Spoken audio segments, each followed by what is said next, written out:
Welcome, everybody. I'd love to introduce, Mark Jacobson from Stanford, who's been working in the intersection of modeling global climate, the power generation system, and kind of their interactions to help, guide our way towards mitigating climate change. Yeah, welcome, Mark.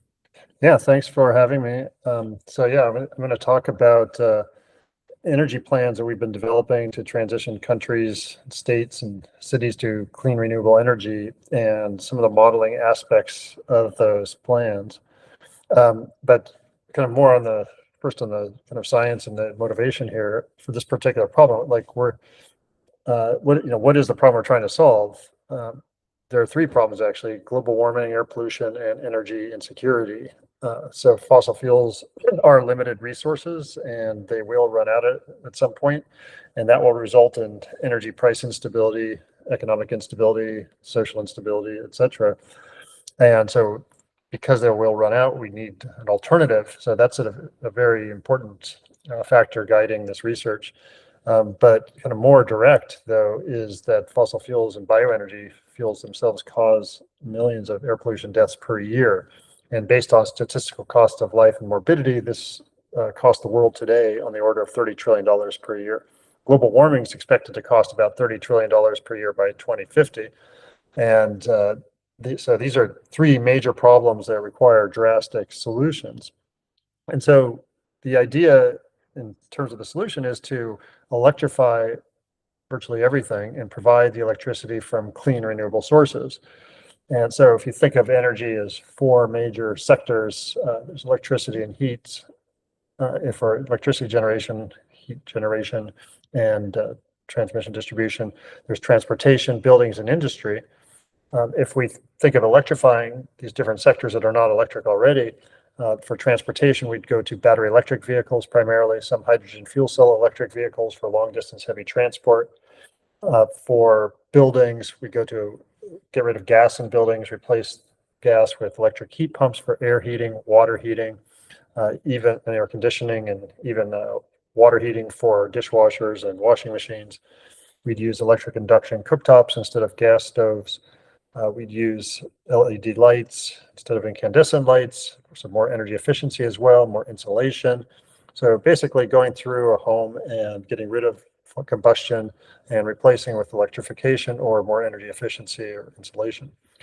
For industry, we'd electrify that as well with existing technologies, electric arc furnaces, induction furnaces, resistance furnaces, dielectric heaters, electron beam heaters, electric heat pumps, etc. And we provide the electricity in all these cases with just what we call wind, water, and solar sources. So onshore and offshore wind, solar photovoltaics on rooftops and in power plants, concentrated solar power, geothermal electricity, some geothermal heat as well. So there'll be a small amount of direct heat from geothermal and solar, hydroelectricity, and maybe tiny amounts of tidal wave power.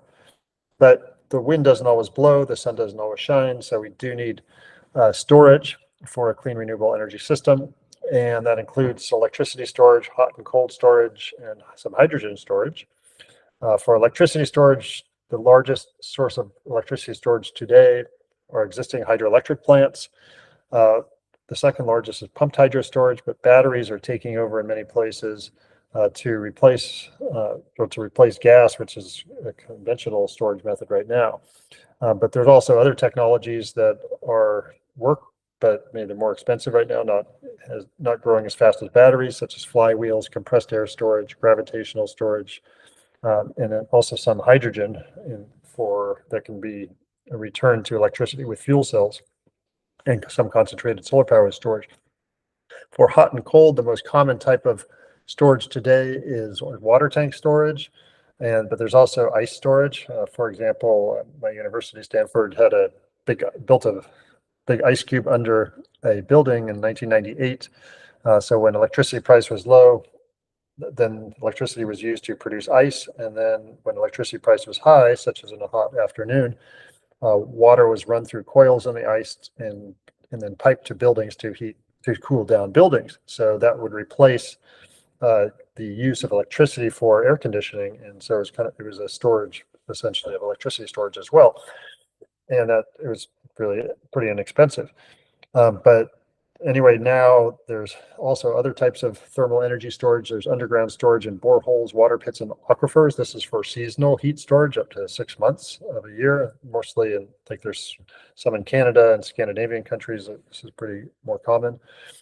Then you can store heat and cold in building materials, and fire bricks are a type of new commercial technology for storing high temperature heat up to 2000 degrees Celsius for industry. So a fire brick actually would replace the need for any furnace. For example, the way it works is if you have excess electricity, you'd use it to heat the bricks through resistance heating elements in the bricks. The bricks would then store that high temperature heat for hours to days to even a couple of weeks. Their loss rates are, because they're well insulated, are only maybe 1% per day.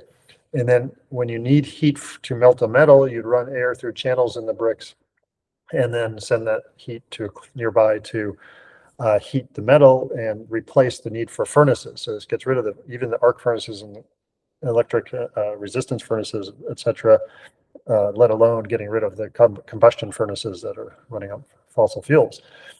Now, hydrogen we're going to use only for certain limited applications, for long distance heavy transport, like long distance aircraft and ships and some long distance trucks, but not for passenger vehicles because battery electric is much more efficient.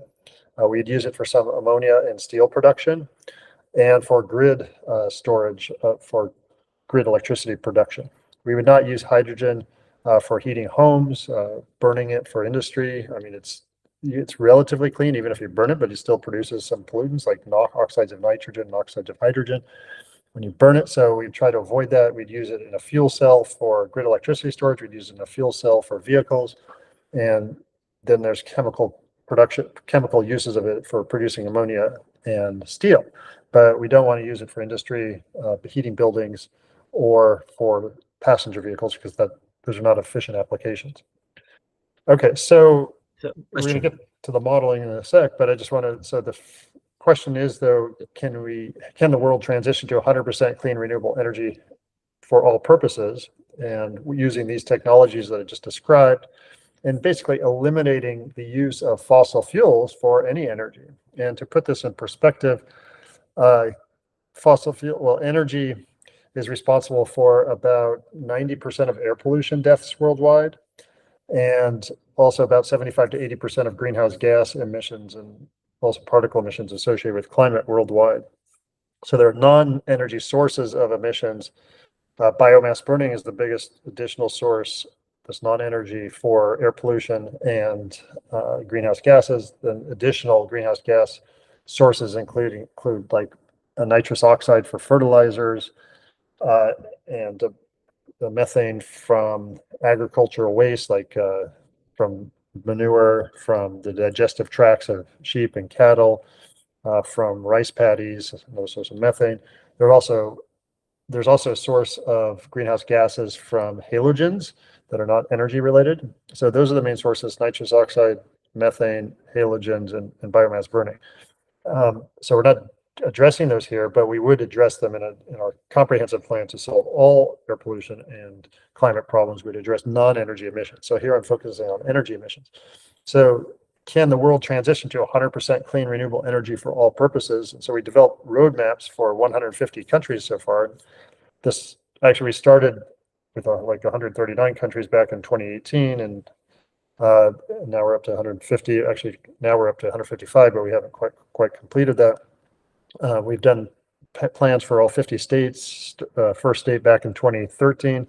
Actually, we did a world plan that was not country specific back in 2009. We did a US-wide plan in 2011. So we've been developing plans since 2009, essentially, but they've been refined and improved over the years. So these plans, they require a combination of models. And so there's three types of models that go into developing these energy plans for countries or states or cities. What we call a spreadsheet model, which is, I'll just go into detail in a second. Then we have a global, regional, nested weather, climate, air pollution model called GATOR GCMOM that I've built starting in around 1990. It has a lot of complexity, but it's really used here only to predict the weather, but it does it does predict the weather in the future, so it does account for future climate change, and it does account for air pollutants in the air that affect the weather and the climate. So the purpose of this weather prediction model is to predict the wind and solar fields in particular every 30 seconds for multiple years in every country of the world.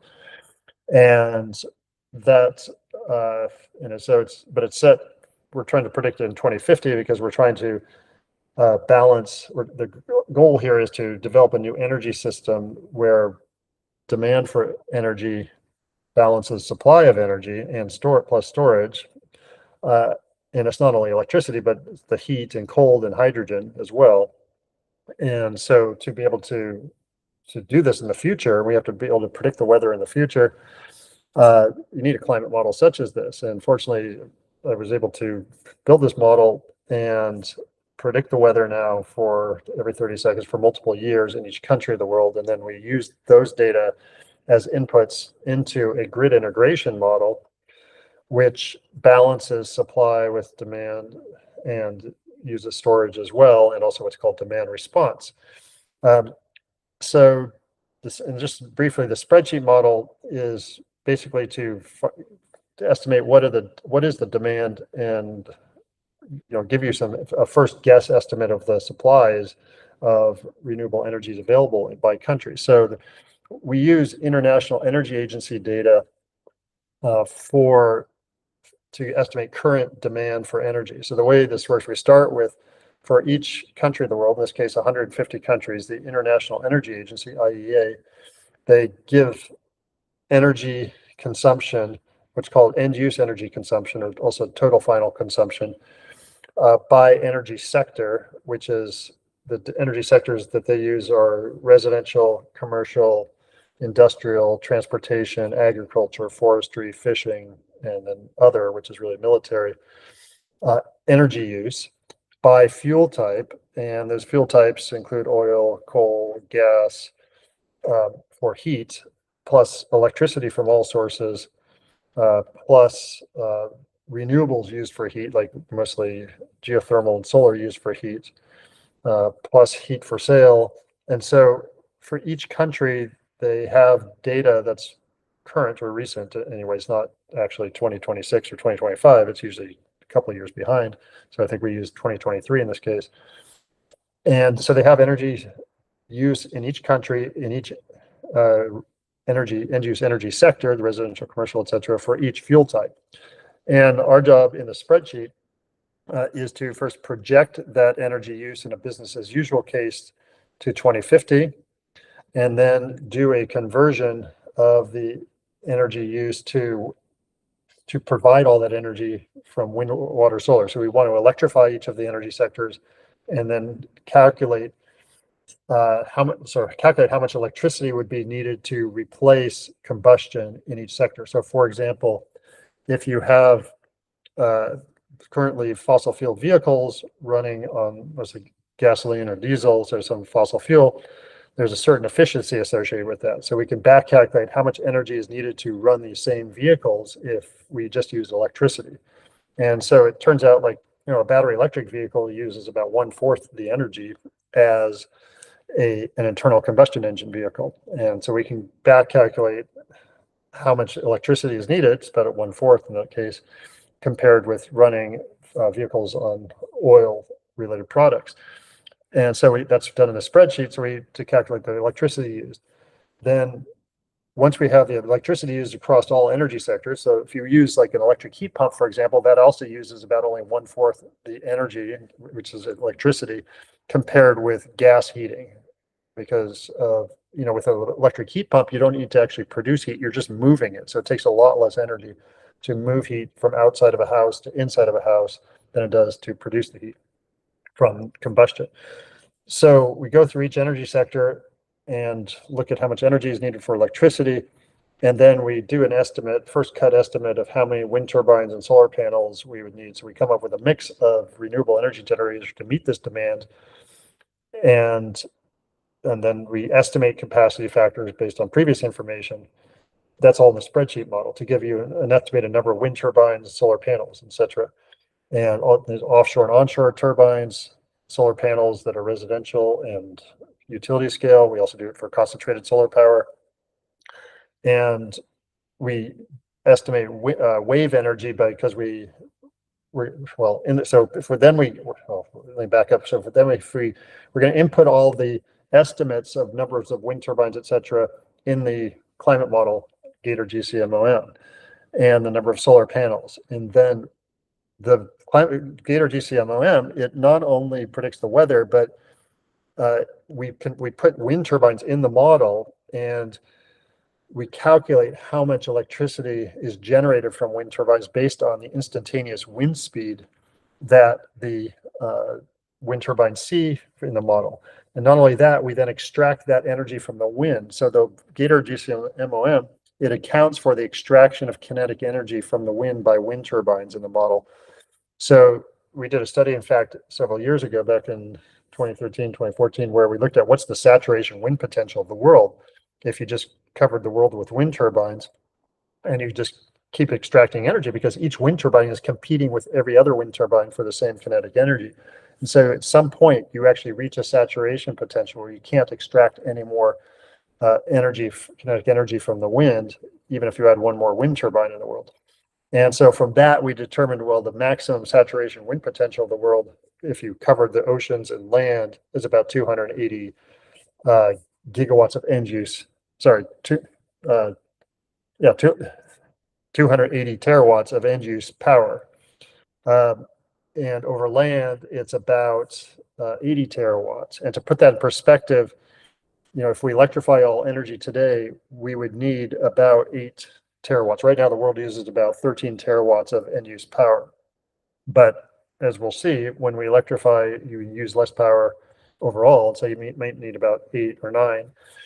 And so for all purposes, that's to satisfy all energy for all purposes worldwide, 8 or 9. But there's about 80 terawatts of power in the wind over land worldwide. So we actually have a lot more power in the wind available than we need, although you're not going to power the whole world with just wind. It'll just be a portion.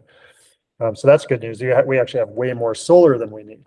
But point is here, the model actually calculates the competition for available kinetic energy of wind turbines. So we put wind turbines in, locate them in each country, in certain locations in each country.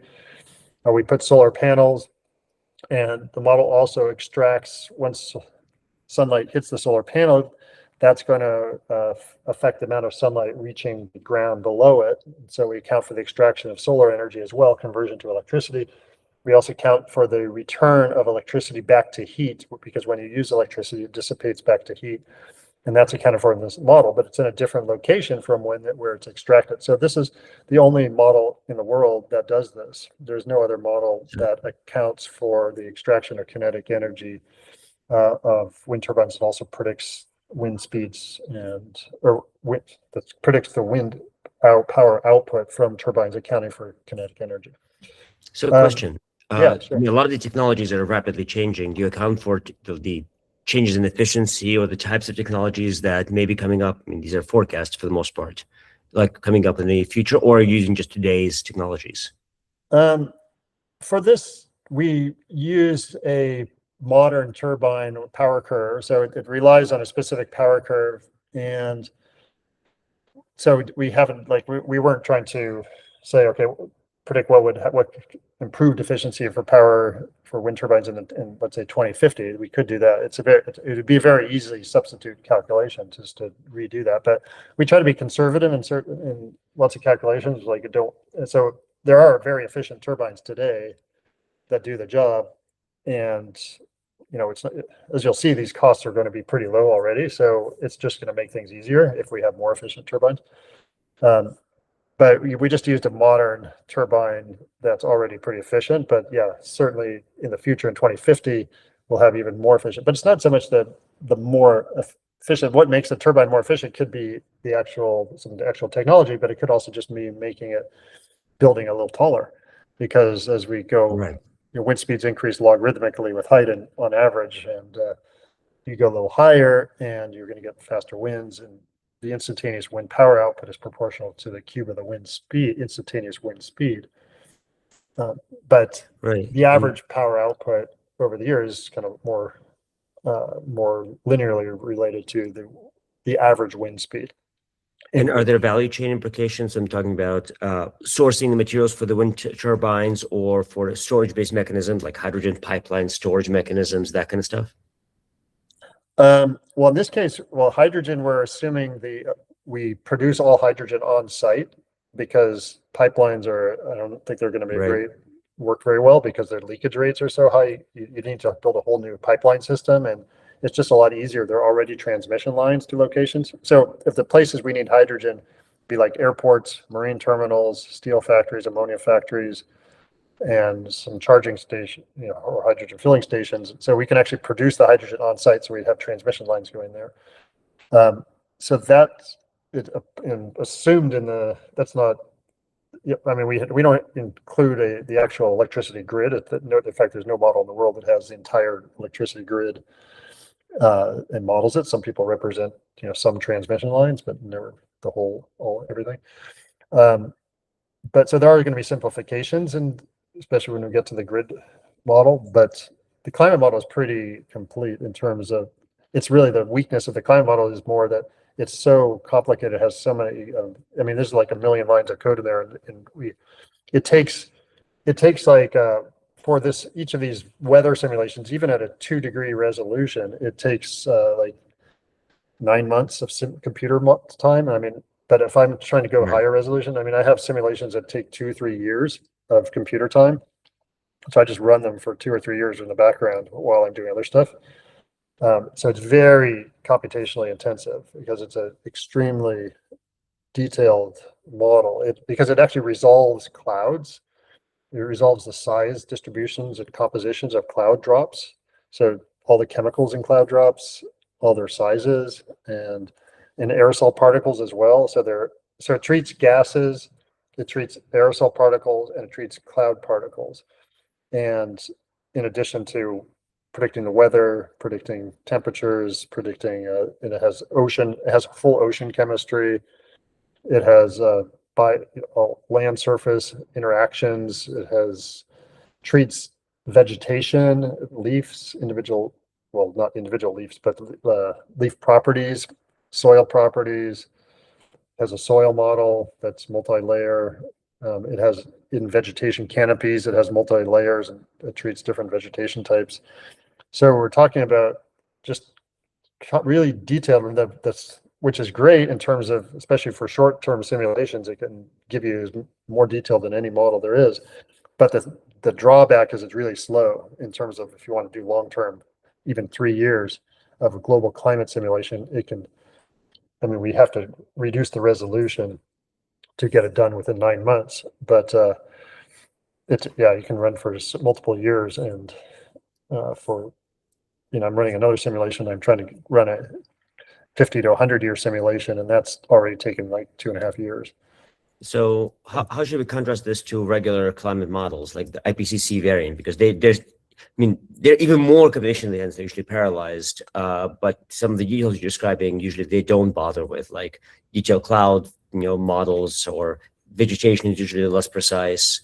So yeah, so the typical climate model will take about 1% the computer time is this, because it doesn't have the details of the gas chemistry, the aerosol microphysics and chemistry, or the radiation transfer, or the cloud microphysics and chemistry. So most of the calculations are because of treatment of particles. I mean, there certainly is gas chemistry. I mean, every climate models will have some simple gas chemistry, but this is like very detailed. I mean, we have some simulations where you solve like 16,000 chemical equations. I mean, most models might be 30 to 100 equations. But it's really the particles that are taking the time. So I'll have, like, there's aerosol particles, which are size distributed. So like could be 30 size bins, right? Well, anywhere from like 20 to 30 size bins, but each size bin has tens of components, chemicals, and I do the chemistry in each size bin. But there's not only one size distribution, there's multiple size distributions that interact with each other. So the particles of different composition interact with each other. So none of this is done in a climate model. They have simple modes of particles. So they might have 3 sizes with some multiple composition of 3 different sizes interacting. And in terms of clouds, it's even worse. I mean, a climate model treats clouds with a bulk parameterization usually. In fact, always. I mean, there's no other model in the world that treats the cloud size distributions like it's done here. I mean, this can actually treat clouds explicitly. So from the production of cloud drops to their evolution of cloud drops. So it treats cloud drops of different size, and each size has a composition. So there could be like 30 sizes of cloud drops, and they go up to raindrop sizes. And then there's liquid, there's ice, and then there's grapple. So it's kind of because liquid ice, when they collide with each other, they form some kind of grapple. And so it'll treat so a typical GCM cloud model, parameterization will have bulk liquid, bulk ice, and maybe bulk mixed phase, and maybe have a logarithmic distribution, but it's still one size, and there's no composition, there's no chemistry going on at all in these bins.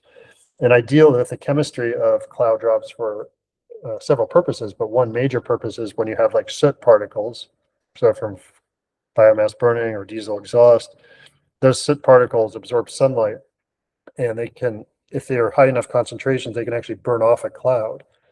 And so I'll calculate how much soot is in each cloud drop of each size. And then if you have even a little bit of soot in a cloud in the particles, and they have interstitial soot between cloud drops as well as soot inside of cloud drops. And when that occurs, when you have light scattering that goes on inside of a cloud, some of that light gets absorbed by the soot between the particles, and some of the light gets absorbed and comes into the cloud drop and gets absorbed by the soot inside the cloud drop. So you can calculate that, but there's like no other model actually accounts for soot even in a cloud. It's not whether or not it's interstitial or inside the drops. And so when I see the value of accounting for the details is clear. I mean, in terms of how much light penetrates the ground, where the clouds will be with respect to where the solar panels will be.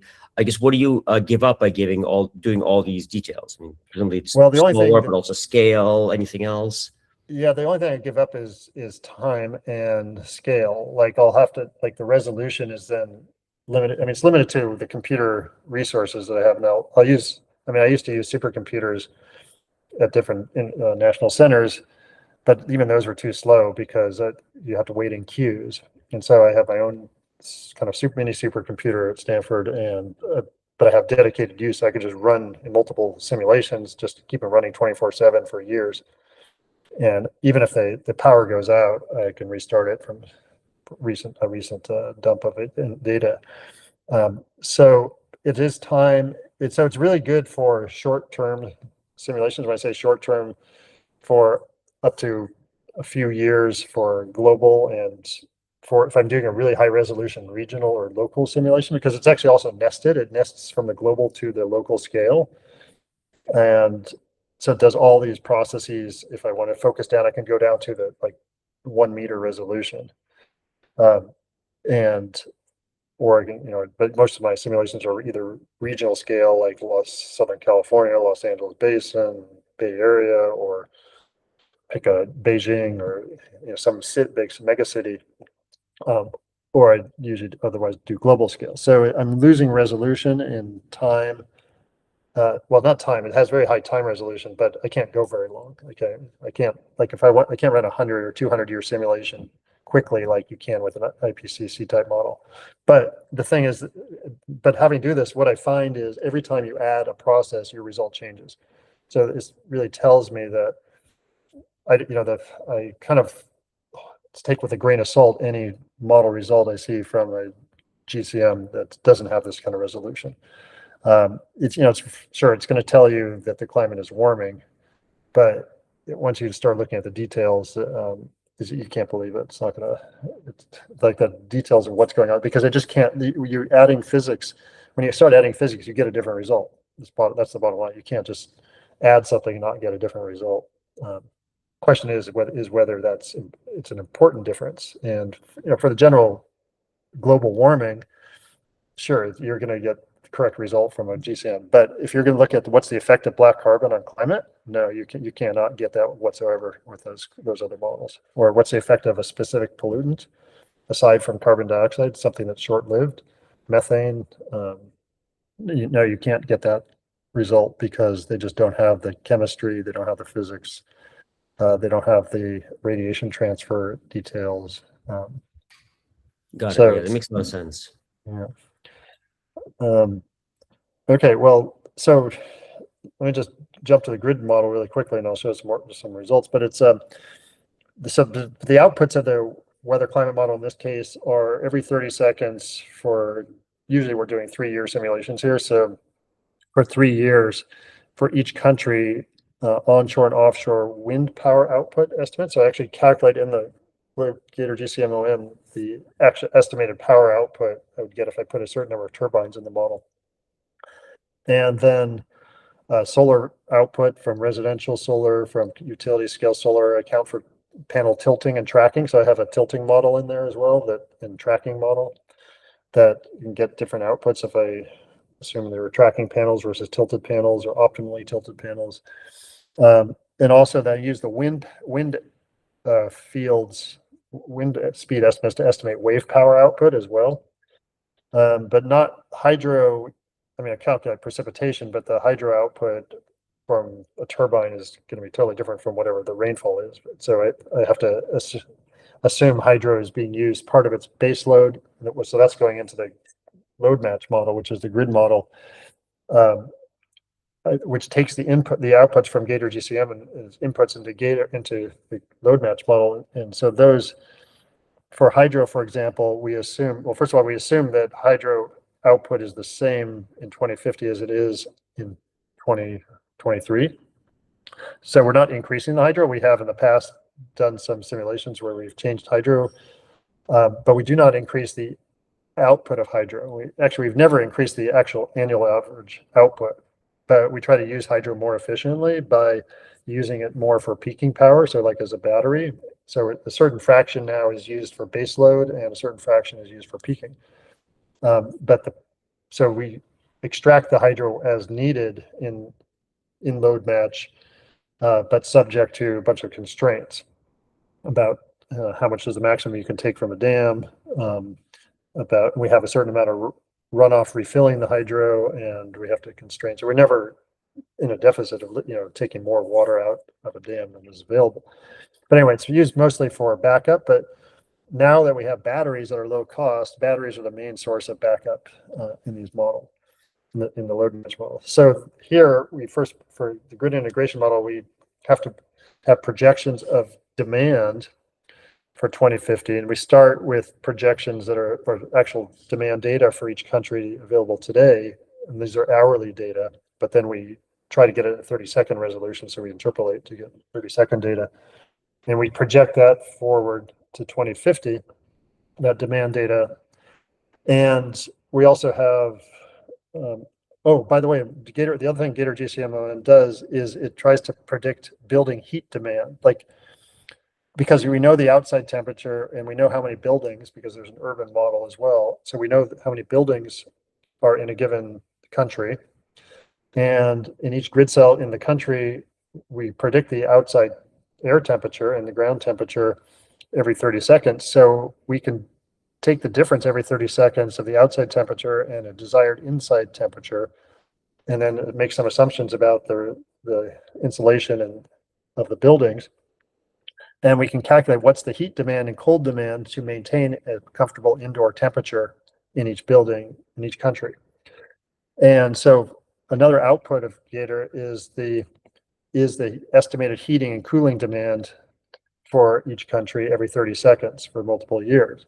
And so we use that also as an input. So we have electricity demand from electricity demand data that we march forward to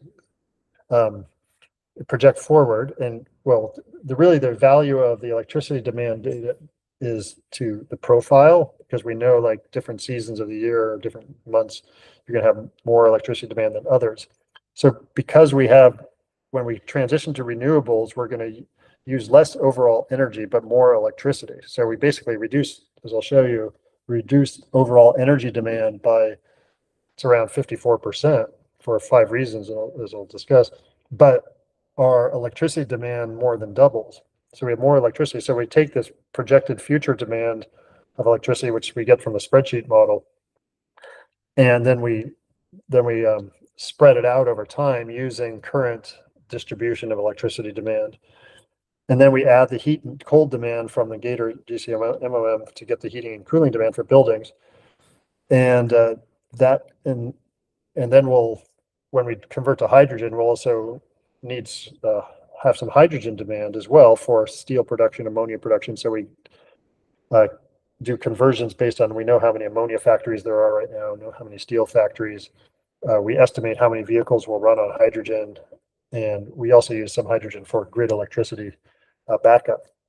Anyway, the point of the load match model is to take demand data that we project to 2050, try to match it every 30 seconds with supply and storage, and also what's called demand response, where we can shift the time of demand by anywhere from 30 seconds to a few hours a day. That's what is done right now, because utilities give people incentives, like they'll give you a lower price of electricity if you use more electricity at night and less during the day, for example.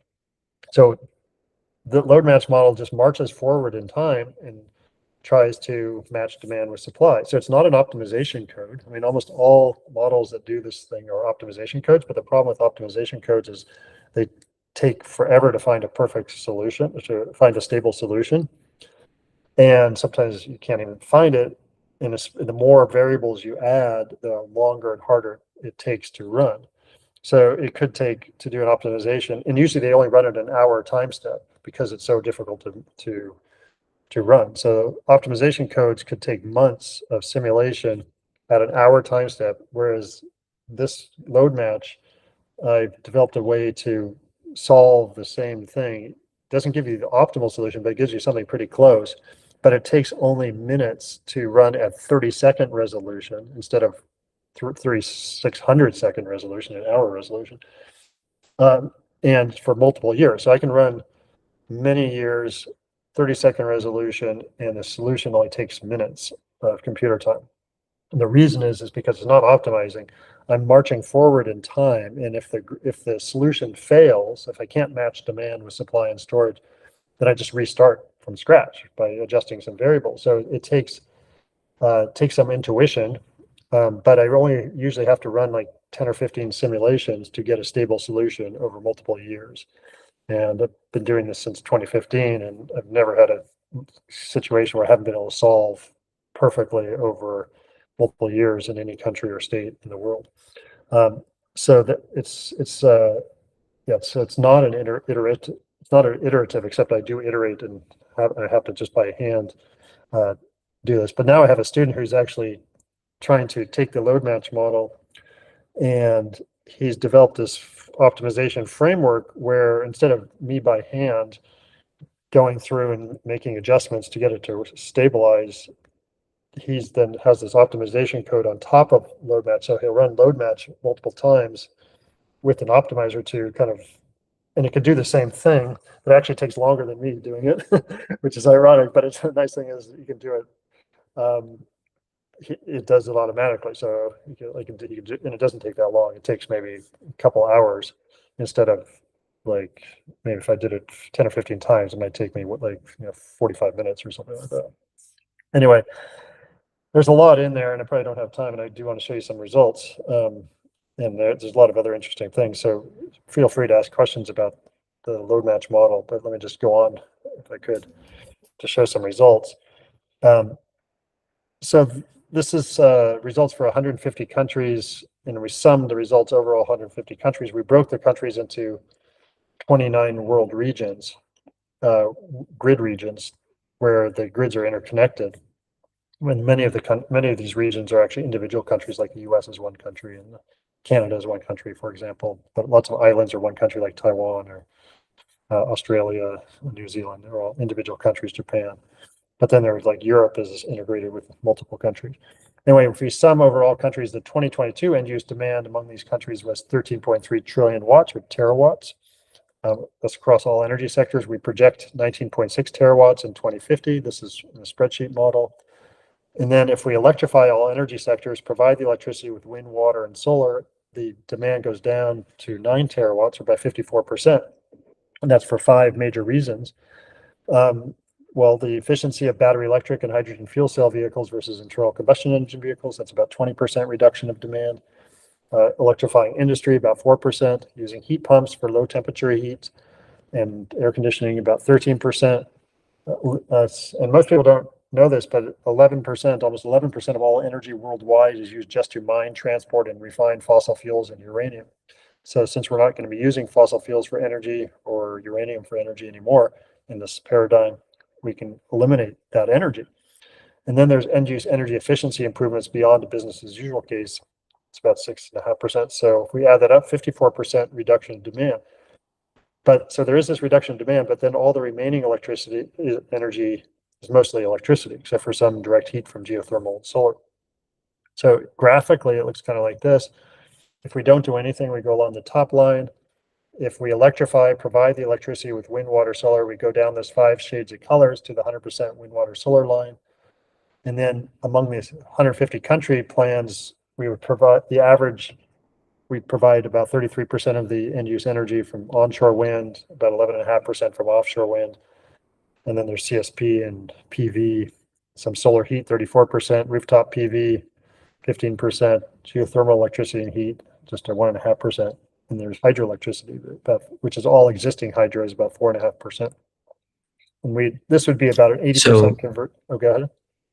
A question, yeah. How do no, this is remarkable in terms of it's both less power and clean power. And how does it affect the economics, that side of the equation? Yeah, that's coming up next. I'm gonna have some bunch of slides on the costs. So I'll show you that in a second. But this shows 80% conversion by 2030 and 100% by 2050.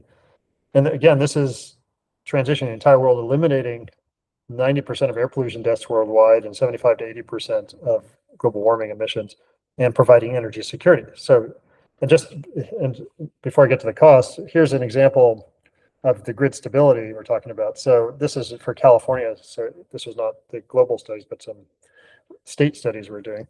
And this shows for 2 years, but the top is matching demand with supply and storage every 30 seconds for 2 years.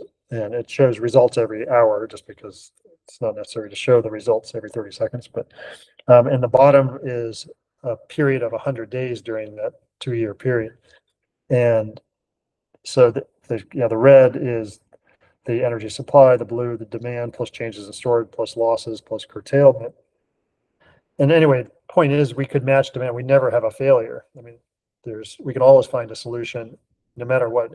Smallest country, we did, for example, like Luxembourg on its own.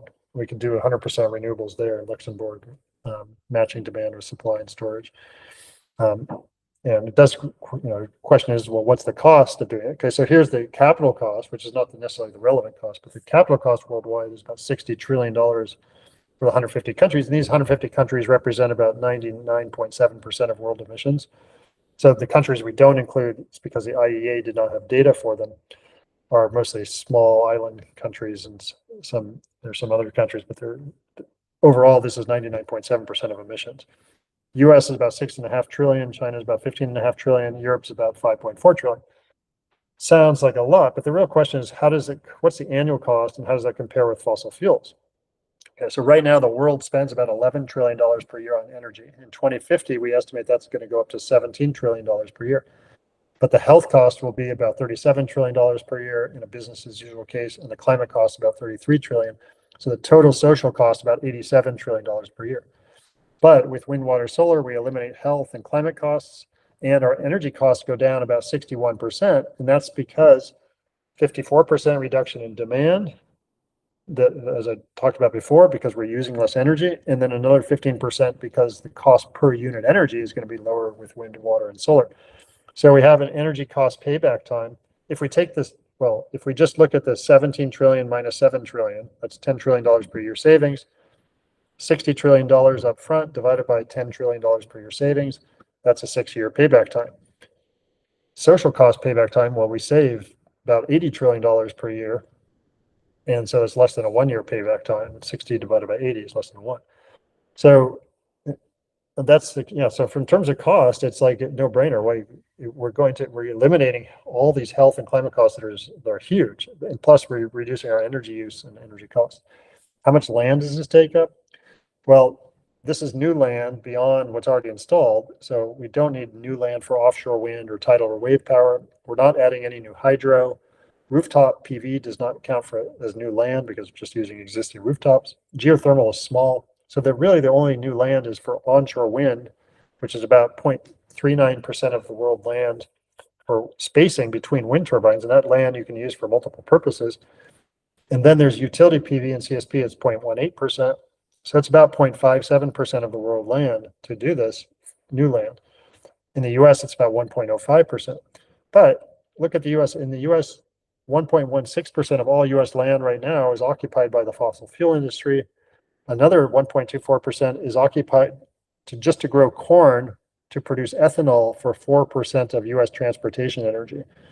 So we're using 2.4% of US land right now for energy at least, and we only need 1.05%. So we'd use less land even in the US than we're currently using. Okay, so let me just look at what has been done. How is the world doing right now? This is kind of interesting. There are actually 15 countries that are actually generating 95 to 100% of all their electricity right now from wind, water, and solar. But they're dominated by hydropower. There's Albania, Bhutan, Nepal, Iceland, Lesotho, Ethiopia, Democratic Republic of Congo. This is electricity generation. This is not all energy, which we're trying to transition. So it doesn't include transportation, buildings, or industry in terms of heat and other stuff, just electricity. But it is nice that there are grids that are running 100% wind, water, and solar, but they are dominated by hydro. Now, what's really interesting is what's going on in the U.S. If we just look at the last year, so quarter 2, 2025 to quarter 1, 2026, there are actually 14 states that are meeting 49 to 126 of their demand, and that's their grid demand for electricity plus what we call behind the meter demand, which is rooftop PV. Well, when people have rooftop PV, they use that electricity first, and so they use less grid electricity. So rooftop PV in people's homes is referred to as behind the meter because it doesn't count as grid electricity. If you have extra rooftop PV, you can send it to the grid, and when you don't have enough, you can take electricity from the grid, but the actual electricity you're using from your own roof is not counted as grid electricity. That's behind the meter electricity. But if we add that back, plus all grid electricity, South Dakota in the last year actually met 126% of its demand with just wind, water, and solar, primarily wind. Almost 90% of that was wind, and almost most of the rest was hydro and a little bit of solar.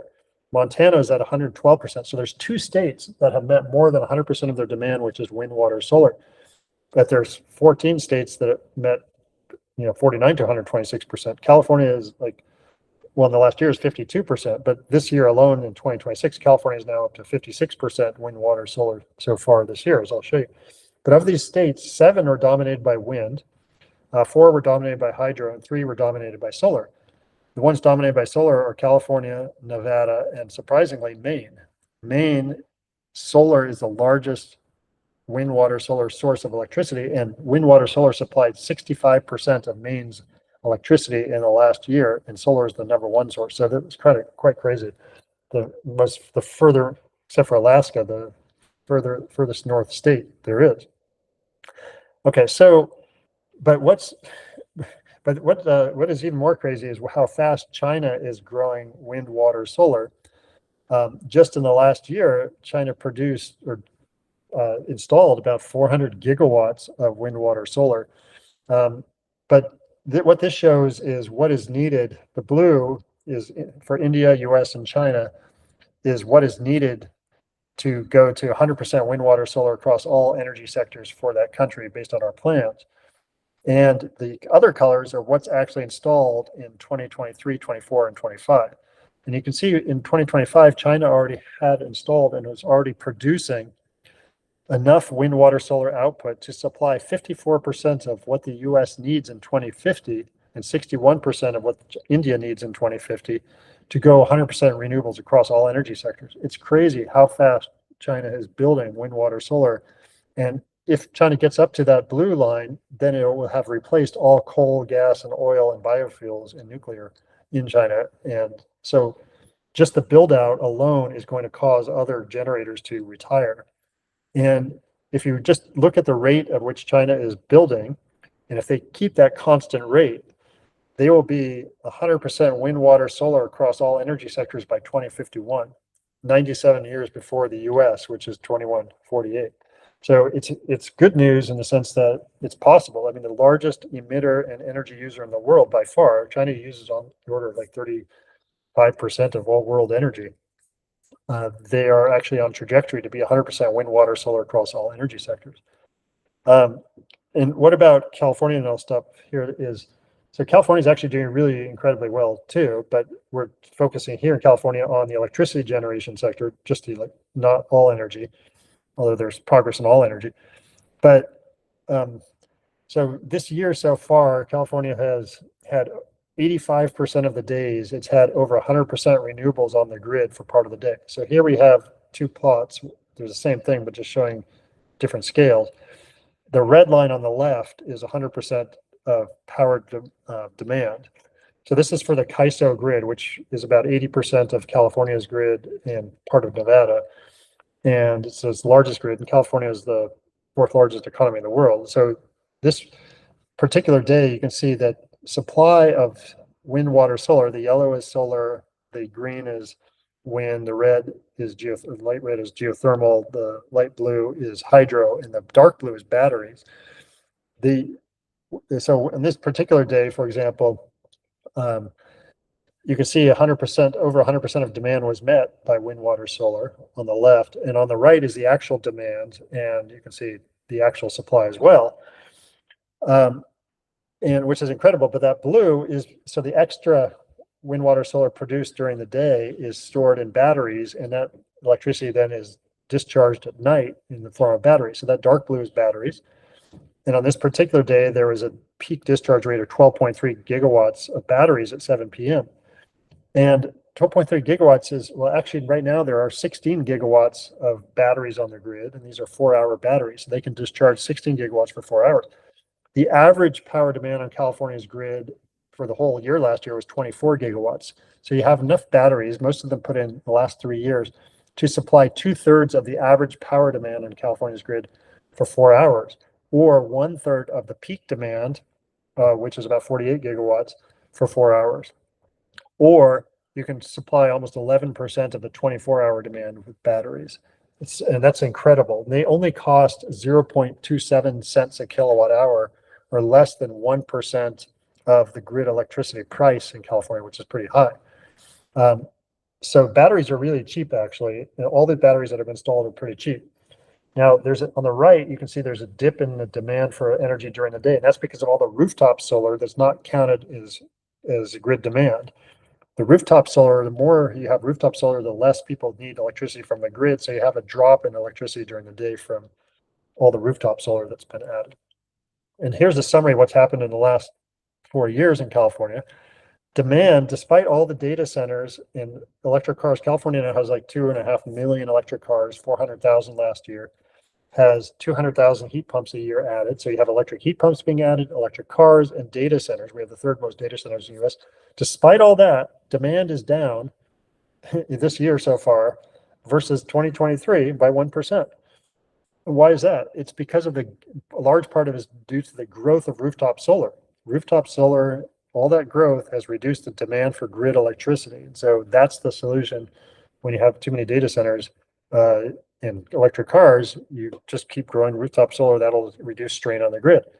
Meanwhile, wind, water, solar is up 20% in the last, since 2023. Solar is up 56%, wind is up a little bit. Geothermal is kind of a little bit down. Hydro is constant, and large hydro is a little bit down, and that depends more on the particular rainfall. But batteries are up 333%. Gas is down 61%. So that's the real story. Solar and batteries has replaced gas.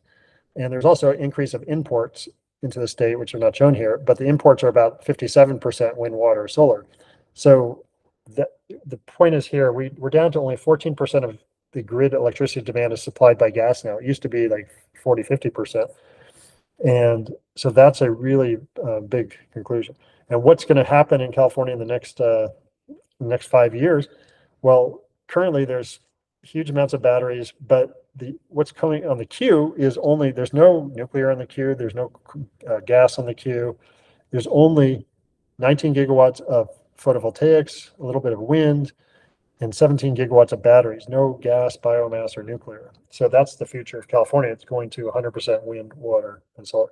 So just to summarize everything, transitioning the world to 100% clean renewable energy avoids deaths from air pollution, slows and reverses global warming, reduces energy needs 54%, reduces annual costs 61%, reduces social costs 92%, creates more jobs worldwide, which I didn't talk about, requires less land, keeps grids stable. I should say that also California now has the lowest spot price and lowest wholesale price of electricity in the US. So that means it has the most stable grid in the United States. So despite all the growth of renewables in California, it has the most stable grid on top of having a huge amount of renewables. So with that, I'm happy to answer more questions, but otherwise that's all I had to say in terms of my talk. Perfect. Well, thank you very much. One thing, you've been focusing on, wind, water, solar, but not so much on biomass, like various kinds of things. Well, turning waste biomass into energy in various forms. Why not? Well, biomass for a few reasons. Well, because I'm trying to address air pollution as well as climate and energy insecurity. And biomass, you're burning it, and that creates air pollutants. So we would try to avoid air pollution. So there's no reason to have a combustion source because combustion is the problem. And your biomass, biomass is used for electricity. You also have biomass for heat, but then you have biofuels, which are liquid fuels for transportation. And then you'll have some biogas that's like from landfills. Now, there's one application of bio that I'm okay with, which is if you have biogas from like a methane digester, that you can actually convert to hydrogen through what's called methane pyrolysis. And that there's a technique when you use microwave heating for that, that you can get pure hydrogen plus the residual is just hard carbon, solid carbon, just black carbon solid, it's graphite basically. So it's not a gas, it's not a particle. So you can, if it's perfect efficiency of conversion, you can get hydrogen that can be then used in a fuel cell or for steel production or something, plus solid carbon. So that would be the one application of bio. But all the others, you're basically burning the bio and you're creating air pollution. In the case of biofuels, like for transportation, like ethanol or sustainable aviation fuel, which requires ethanol, you're using these huge swaths of land. I mentioned 1.24% of all US land is right now used to grow corn, just for 4% of transportation energy. I mean, photosynthesis is only 1% efficient. A solar panel is now up to 25% efficient. So for the same land, you get 25 times the energy from a solar panel than you do growing a bio crop. It's just not efficient, huge land hog, requires water. Now, there's some types of bio, people say, well, we can take biomass out of forests and burn them. Well, okay, to reduce fires. Okay, it's good to take some extra wood out of forest, but better to bury that wood than to burn it. I mean, we're just moving that wood from the forest into people's lungs, because that's where what happens is you burn it, you get particles and gases. Even with filters, you don't eliminate the emissions. So it's mostly the air pollution and the land use, and in some cases water. That's the problem. And then what about the trade-off between I'm thinking methane, methanol, all these more portable fuel sources? Because you mentioned hydrogen, which is difficult to transport. Yeah, again, methanol you're going to burn. It's like ethanol. Some people want to replace kerosene or jet fuel with what are called electrofuels. So electrofuel is a fuel that's manufactured from hydrogen plus carbon dioxide. And the hydrogen comes mostly from gas right now. And even if it was green hydrogen from electricity, you still have to it takes a lot of energy to get that. But then you have to combine it with carbon dioxide, and carbon dioxide comes from carbon capture. carbon capture uses so much energy, and you require pipelines to pipe it. But the energy is such that, so we've done a lot of studies on carbon capture, and it actually increases carbon dioxide. It doesn't decrease it, because the energy is so much that if you, let's say, even if you use wind energy to run carbon capture equipment or direct air capture equipment, if you actually use that wind energy instead to just replace the fossil source where the carbon dioxide is coming from, you would actually reduce more carbon dioxide. And when you actually replace the fossil source, you eliminate the air pollution from the source. When you're using carbon capture, you need more energy, and so you have to mine. Usually it's coming from fossil fuels, that energy. So let's say you're putting carbon capture on a coal plant, you're usually mining 25% more coal. So you have 25% more air pollution from the coal, you have 25% more mining, you're burning more coal, and then the CO2 is captured, and then you have to pipe it somewhere. So you have to build a pipeline system. And in reality, 82% of all carbon that's captured today is used for enhanced oil recovery. So it's actually just because there's no incentive to store it underground. But 82% is used for enhanced oil recovery. In that process, 50 to 120% of the carbon that's captured goes right back to the air, because 30 to 40% is lost due to combining the CO2 with the oil. The whole process there, the CO2 gets released back to the air, and then another 20 to 80% of CO2 is released due to you get more oil out of the ground. That's the purpose of enhanced oil recovery, is to get more oil for every ton of carbon. You get like 2 barrels of oil. So you burn more. And so, but now they want to use, instead of enhanced oil recovery, for electrofuels. But it's the same thing. It takes so much energy. It's an opportunity cost. You can use, even if it's wind that's used to run the capture equipment, you could replace more carbon dioxide simply by replacing the fossil fuel source. And so it's the theory that you're reducing carbon dioxide with these electrofuels is just wrong on the face of it, because just the process of getting the CO2 increases the carbon dioxide. And then plus you have to still burn the electrofuel in an engine, and so you create air pollution and you have carbon emissions from that as well. So it's just there are four technologies that are just constructs of the fossil fuel industries. There's carbon capture, direct air capture, blue hydrogen, and electrofuels. And so these are just designed by the fossil fuel industry to keep themselves in business. So we shouldn't be fooled by those technologies. Yeah, it makes a lot of sense. Well, yeah, thank you very much. It was really enlightening. Okay. Well, yeah, thank you all, and appreciate it. Yeah, let me know if you have any more questions about anything. Absolutely.